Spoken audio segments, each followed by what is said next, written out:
Welcome to the Rim Break Rodeo. We hope this video helps. Start with the right foundation. In this video, I will explain how to make your waffle crispy. A higher fat content, like using whole milk or buttermilk, contributes to a richer, crisper waffle. Adding 1 or 2 tablespoons of cornstarch or rice flour to your dry ingredients can significantly enhance the crispness. Always check that your baking powder and baking soda are fresh for the best rise and a light, airy interior. The way you prepare your batter is crucial. Avoid overmixing. A few lumps are perfectly fine and will result in a more tender waffle. Letting the batter rest for at least 10 minutes allows the flour to fully hydrate, leading to a better texture.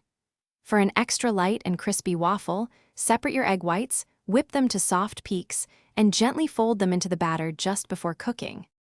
Your waffle iron plays a vital role in achieving that perfect crisp. Always preheat your iron thoroughly to a medium-high setting. This ensures immediate crisping upon contact. Even with a non-stick surface, a light brush of oil or butter can prevent sticking and aid crispness. Resist the urge to open the iron too soon. Wait until steam significantly reduces or stops, indicating it's fully cooked and golden brown. The final steps are key to maintaining that delightful crispness. As soon as your waffles are done, transfer them directly to a wire rack. This allows air to circulate all around, preventing steam from accumulating and making them soggy. Never stack hot waffles, as this will trap moisture.